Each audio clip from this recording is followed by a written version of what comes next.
Hey friends, I think we need to have a little discussion about the Backrooms for a minute. It's 2023, and at the time of recording, there are countless interpretations of the Backrooms already. What started as a small representation of nostalgic horror has turned into this entire subgenre of horror games and films. You have games on Steam that have introduced all these different monsters and threats to the Backrooms. You have databases that have basically turned into the Backrooms version of SCP. A lot of these aren't even related to a particular game or anything, they're just people adding to the lore because they find it fascinating. And of course, you have the found footage YouTube videos that have interested millions. So why am I bringing all this up now? Recently, I made a TikTok about a particular Backrooms game, and I got a comment that I found interesting. It reads, "Giving lore to the Backrooms is the worst possible outcome in my opinion. The original appeal was the liminal aspect and emptiness of it, and by giving more reason, explanation to it, just kind of takes away from that. For starters, I understand his point, but I have a different way of looking at it. The game I was talking about in the video is a game called The Backrooms 1998. This game is about a little boy named Timmy that was brutally tortured and murdered by a group of skateboarders. One day, while the skateboarders were out filming some of their tricks, one of them fell, cracked their head, and died. This resulted in him ending up in his own version of the Backrooms where he was chased by a monster that somehow resembled Timmy. In this case, the Backrooms acted as sort of a purgatory for him, or really his own personal hell where he would continue the cycle of suffering that he caused to Timmy. I think it's a really cool interpretation of the Backrooms, and it kind of leads me into my main point. None of these different versions of the Backrooms are trying to be the definitive explanation. It's simply fans of the concept that love adding their own twist to things, and coming up with different ways to expand upon how the Backrooms can be enjoyed. Having different artistic interpretations of the Backrooms is healthy for the fan base. That's how we get so many cool games. That's how we get different concepts for a YouTube series and maybe one day a full feature film. And even with all these different interpretations that we have today, the original concept of the Backrooms isn't going anywhere. If that's the version you enjoy the most,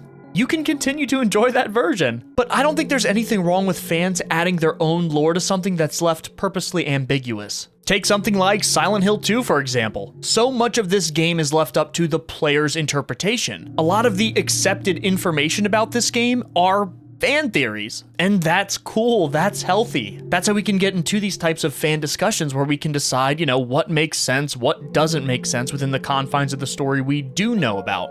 I'm excited to see what other types of concepts fans can come up with for games and films. The Backrooms is pretty much a blank canvas that's begging for someone to add to it. And like I said before, that original version isn't going anywhere, even if it's not the version that people are talking about the most. All that matters is what you think is cool, what you think is scary. Because at the end of the day, isn't that what this is all about? We're just trying to come up with different ways to scare each other. Let me know if you guys enjoyed this discussion video, as I can definitely do more. I love talking about topics like this, and of course I love hearing what you guys have to say about them. Thanks for listening to this video. Please be safe. I love you all very much, and I will see you in the next one.